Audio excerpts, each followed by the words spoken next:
Ingleside Imaginarium, and welcome back to my FlossTube channel where I talk about my cross-stitch designs, specifically the cross-stitch that I design as Ingleside Imaginarium. I was so close, you know.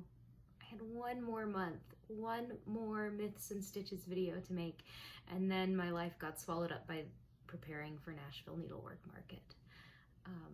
This video today is not going to be about market. I'll do a different one about that because I'm hoping to get my market patterns available for as PDFs on my website probably this coming week, about a month after market will have been. So that gives needlework shops a chance to sell the patterns first.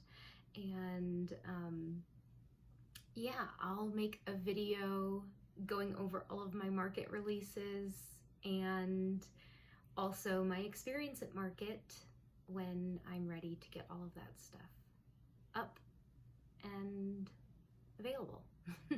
But this video is, like I mentioned, the last month of Myths and Stitches. And if you are not aware, I have, over the last year and a half at this point, I guess, I have been releasing my stitch-along, my mystery stitch-along, the Keramos Bestiary. And I've released a new mythological creature from ancient Greek mythology every month to put into our Grecian urn.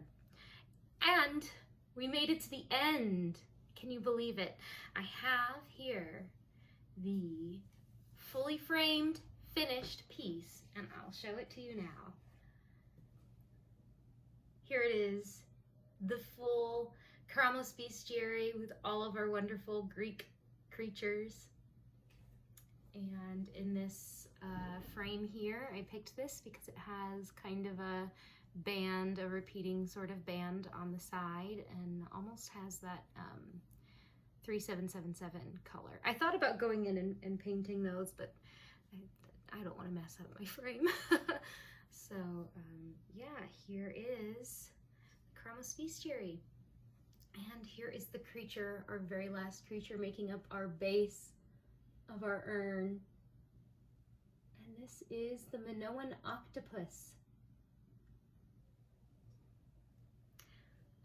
I'll go into this during the actual stitching part, the actual myth and stitching part, but the Minoan octopus is not actually really a mythological creature, and octopi aren't really found in Greek myth, at least not that I could find. You might be thinking, what about the Kraken? Well, the Kraken is actually Norse, not Greek. So he was originally going to be a Kraken, but then I found out that no, Krakens aren't Greek. So he's just a Minoan octopus, and Minoan octopi, or octopus vases, these specific vases from the culture, from the Minoan culture, have these really adorable big googly eyes and all of the tentacles with all of the suction cups. So yeah, I had a really fun time stitching him. I think he really kind of balances out the urn very well, kind of his tentacles and the hydra's necks, and how this kind of section with our 3C creatures stitched up is really nice, I think. So I'll give you one look at everybody close up here, and then we will cut to the last Myths and Stitches portion. Thank you all for stitching along with me this year, and for your patience as I had errors and delays and all of that stuff. It has been and continues to be a year of transition for me and my company, Ingleside Imaginarium, but I already have some wonderful new ideas brewing up here, and many more creatures that I'm hoping to get released for you this year, including a new stitch along that may have some repeat members from this stitch along, the Bestiary, in a different style, But there are a couple things that some of these creatures have in common, or one thing that a couple of these creatures have in common that might enable them to be featured in another cell. It's going to be a shorter one, and I'll go ahead and announce it here. I'm really, if all goes according to plan, that stitch along will start in May with whatever border it is, and the first creature will come out, or the first part of the pattern will come out in June, and then each month after that until we have 6 total pieces. So it'll be a half a year stitch along instead of the full year, and hopefully that means I'll be prepared to start with a full year cell next year. But this one is over, and it's always bittersweet to see these things complete, but now I'm really excited to get to put it up on my wall. And I learned a lot, and I hope you all learned a lot stitching along with me, and especially watching these videos. So yeah, I'll just end this. I always have a hard time. I'll end this by saying thanks again for all of your support, especially those of you that stitched along with me through ancient Greece. And yeah, I'm excited for our next adventure together. If you liked these Myths and Stitches videos, and you might be interested in doing something similar for future mystery stitch-alongs, especially with kind of, the monthly portions, let me know if this was something you enjoyed, and perhaps I'll do it again. I can't promise I will do it on time, but hopefully I can promise that, if there's interest, maybe we can try again next year, this year, next cell. Let's call it that. All right. I'll hopefully see you soon with all of my market goodies and market information, and get to show you some cool new stuff, which you will have already seen on my Instagram and my Facebook, but you'll get to see it in video form this time. But until then, I hope everyone is having a happy seasonal transition, and that you are getting lots of good stitching time in. So I'll see you next time. Bye! So by now you know that our very last creature in our Keramos Bestiary is an octopus. And I may have mentioned it already, but when I originally designed this, I had found some examples of kind of ancient pottery from the area that had these adorable octopi on them, with the big round cartoony eyes and just like sprawled all around these big round vases. And I knew I had to include it in this stitch along. And at the time I thought, oh, that would be easy because the Kraken is from Greek mythology, right? Which is a giant octopus squid creature that destroys boats and things. But I realized somewhere along the way that, of course, the Kraken is not Greek. The Kraken is Scandinavian. So if you'd like to call your octopus a Kraken, you're more than welcome to. But mine is just an octopus. Just a sweet, goofy looking octopus. And that makes this Myths and Stitches a little difficult to manage, however, since I don't have the Myth of the Kraken to tell you. I suppose I could have done the Myth of the Kraken, but it's not really accurate to what we're stitching today.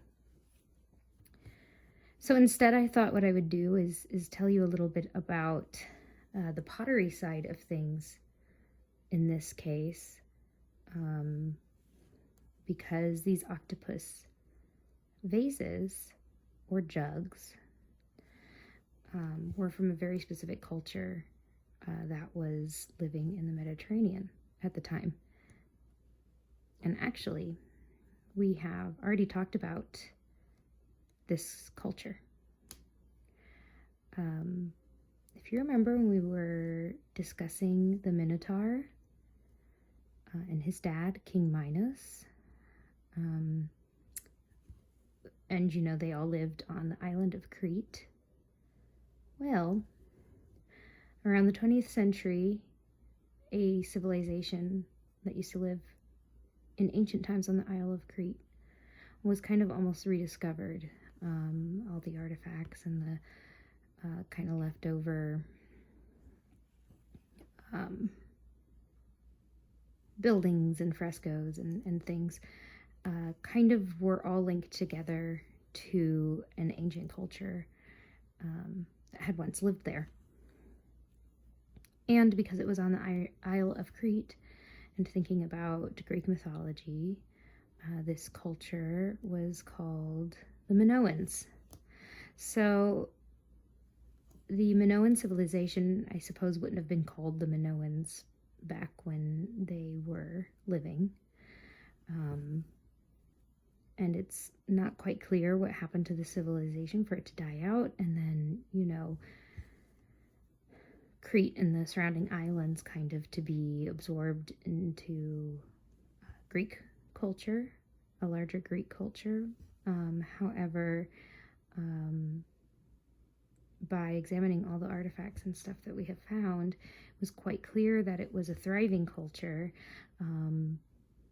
Some of the earliest forms of written language in Europe were actually found being used by the Minoan culture, which included the most, I'm not going to say primitive, but the oldest version of which is a type of hieroglyph, which then evolved into written language, which is pretty cool. Along with that, they actually had a very strong religious culture, which was different than the ancient Greeks.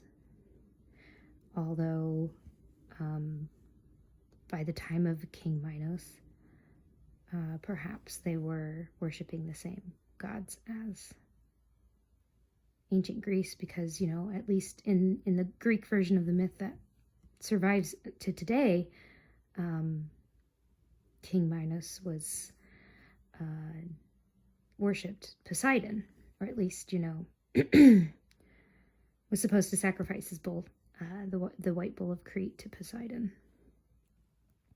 But there are all kinds of gods and creatures actually that are very specific to Minoan culture versus ancient Greek culture, as well as, a unique religion. Minoan art, actually. We don't have a lot of leftover what would be on the things like textiles and wood, but we do have things that were carved out of stone. We have things that were, the pottery, things that were painted on pottery. We have sorry, I don't know why my throat is doing funny things. We have enough left over that we can get a good feel of kind of their very distinctive style. And included amongst that is several examples of these octopi vases. And the idea of either a dark figure on a light background or a light figure on a dark background. And examples of Minoan pottery have been actually found all around the Mediterranean, which means that, it was an island, so it had, I think a lot of trade influence in the Mediterranean. And so these vessels, obviously made their way all throughout the Mediterranean. And I think, who knows how far they were able to get.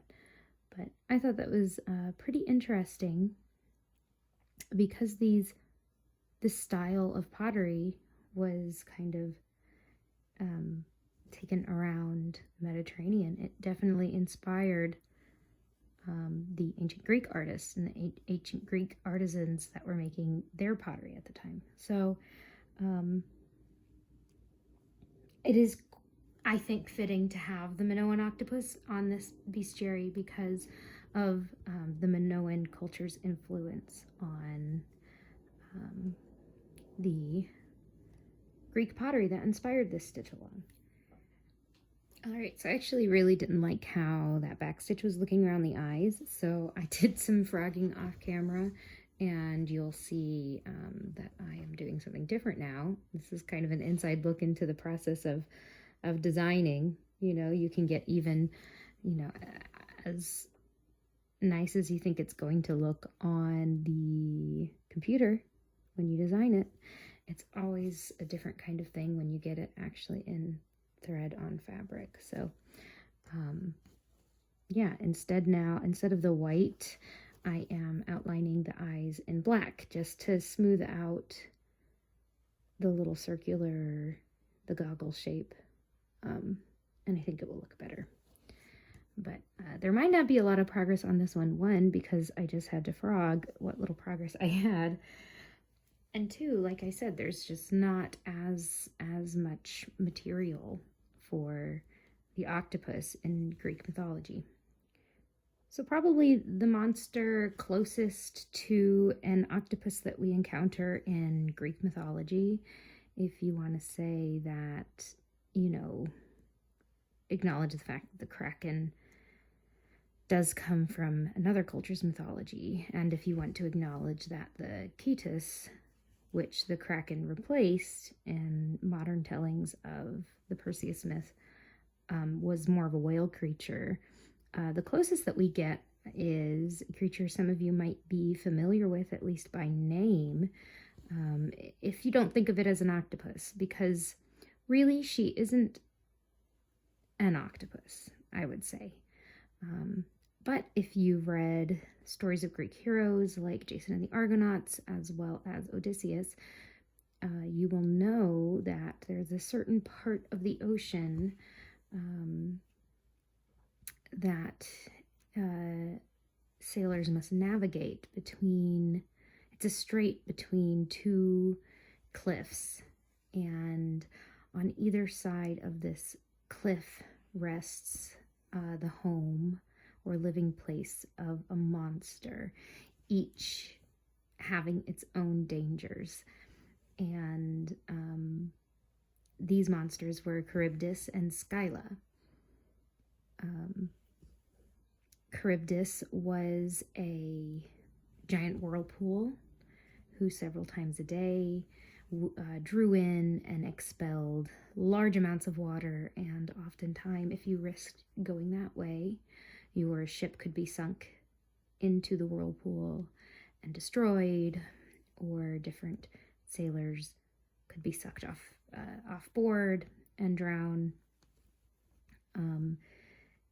Usually, if you risked going the route of skirting or trying to skirt around Charybdis, you risked your entire crew dying because of the suction and getting pulled underwater. On the other side, your other wonderful choice was to pass by the cliff where Scylla dwelled. Now, Scylla was a creature, was a monster, who in some tellings actually originated as a sea nymph, a beautiful sea nymph, and somehow or another, by one person or another, was transformed into a hideous creature. And Scylla had, one key feature of Scylla that is pretty consistent is it is a creature with 6 heads that have the ability to snatch and eat people. And these 6 heads were often at the ends of very long snake-like necks. And they could, from the cliff where she dwelled, reach down to boats and snatch sailors off of the decks. So some people would choose Scylla because the idea is once each of her heads had a sailor in its mouth, then, you know, the rest of the crew was basically safe. They could sail by while the monster was occupied. So, you know, there's kind of the phrase between a rock and a hard place, the phrase between Charybdis and Scylla is similar. Similar in meaning, at least. But going back to Scylla, if you are of the belief that she was changed from a beautiful nymph into this monster, or I guess even if she was born, because we've had several monsters that were part, beautiful woman, part some other creature. But Scylla, I think, is by far the weirdest, even if we include the fact that we mentioned Medusa with her snake hair earlier. Scylla had the upper body of a woman, pretty normal, right? Head, chest, stomach. However, at her hips, where normally she would, transition into legs, that's where the 6 monstrous sea serpent heads came out. And in illustrations of Scylla, it kind of looks like Ursula, the sea witch from The Little Mermaid, which is why, she's about the closest thing that we get to an octopus in ancient Greek mythology.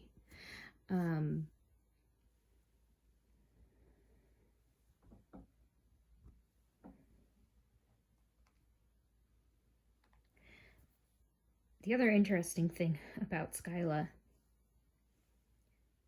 in this interpretation of her is that she had a ring, so kind of had the snake heads down underneath, sort of almost like tentacles, but then kind of above the snake heads, like just kind of ringing her hips, I guess we can say, she had dog heads, just the heads of dogs, ringing her hips and snarling and yapping and snapping. And in fact, it was said that as you approached Scylla's lair, going through this narrow strait, you would begin to hear the sound of dogs barking and growling. So she's one of the weirder creatures of Greek mythology.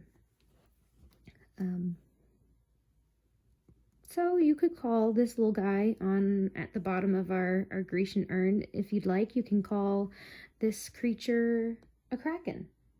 But also, if you'd like to give it a name, you could call it Scylla. Just to tie everything in together. But as I mentioned before, in the end, I just thought it was too cute to not to include, and just appreciating too the Minoans' influence on other art in the region, especially in pottery and ceramics. I thought it was fitting to kind of include. I didn't think of this at the time, but its place at the bottom of the vase, and kind of having these other creatures and other interpretations of these creatures built on top of it is kind of fitting. And just going back to the Minoans and the octopus, like, why were there so many vessels with octopi on them? Just the idea that it's an island culture out in the middle of the Mediterranean. Sea life and marine life were a very common subject in the art of the Minoans, including these octopuses. And you think about, Greek culture nowadays, and you think about, delicious Greek food, there's a lot of room for eating, seafood, including octopus. So I think it still fits. Hopefully you guys will appreciate this adorable little what is an octopus? I was going to say cephalopod, but now I'm not entirely sure that's true. I'm going to look it up 1 second. Yes, I was right. Octopi are cephalopods, as are squids, nautiluses, and cuttlefish. So the other thing about this illustration that I like, and that I'm excited to have been able to translate into cross-stitch form, is that kind of adding to the nature meets artistic interpretation aspect of these Minoan octopi is the fact that the artist must have had a lot of fun, because on each of its 8 legs, because yes, they included all 8 legs on these octopi, are these really chunky, swirly suction cups. And it's really pretty fun, which is, as you can see here, what I am starting to stitch in on my octopus. Yeah, I know we didn't get to do a lot of stitching together today, and it doesn't look a lot different than it did when I started, but that's about all I have to say about this last creature in our bestiary. Can you believe it? A new year and a new project completed. I'm excited to show you guys the frame I've picked out for this. I think it fits really well, and I just think that it's gonna look really nice when it's all done and finished, and I hope that you all agree. I can't wait to see your finished bestiaries. Always feel free to share stuff with me on Instagram or Facebook or in the Facebook group, or even if you want to email pictures of your finish to me. I'm always happy to see them. It's very exciting to see other people's stitching, especially because as a designer who right now I'm kind of working solo, my stitching style is basically as fast as I can do it. So my stitching isn't always the neatest, which is why it's always really cool to see other stitchers stitch my stuff, because there are some really neat stitchers out there who just end up making my designs look really gorgeous. So yeah, I know I've been teasing some exciting news for a while in these videos. I keep meaning to make an announcement and an update to actually tell you that exciting news, and I promise it's coming soon. I'm hoping also I'll be able to announce information about next year's stitch along. I do intend to have one. What will likely happen is it will just be a shortened version instead of an entire year long. We will make it shorter so that we can finish by the end of the year and be prepared for a 2023 stitch along that can last the whole year, and we'll be caught up. But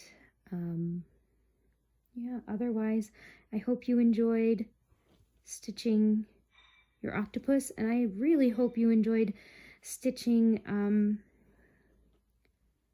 the bestiary as a whole with me this year, and enjoyed getting to learn a little bit more about each of these creatures every month.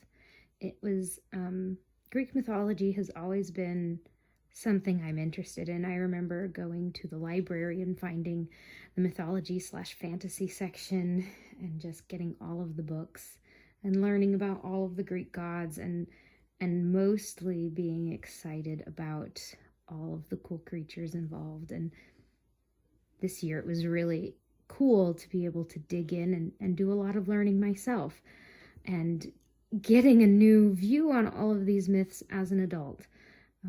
Because while as a child the fantasy of it is very exciting, they're not all that kid-friendly mostly. So yeah, it's interesting to get a chance to revisit them as a grown-up. It's also interesting to view them with a modern perspective and imagine what it meant in the culture that, it was created during, and what we can draw from it now in a new context. So yes, that's all to say. I've really enjoyed getting a chance to work on this project and learn, and then share those stories with you guys. And yeah, I will say thank you one more time, because obviously I wouldn't be able to continue my work as a designer if it weren't for you all who have shared such lovely enthusiasm and support for my work and, you know, the stories that I like to create. So a very big heartfelt thanks to all of you. And I hope that this new year will treat everyone well, and at the very least we'll all get lots of good stitching time in. So with that, I'll let you go, and hopefully I'll see you soon with that exciting news and maybe even a stitch along announcement. All right, well, happy stitching everybody. Bye.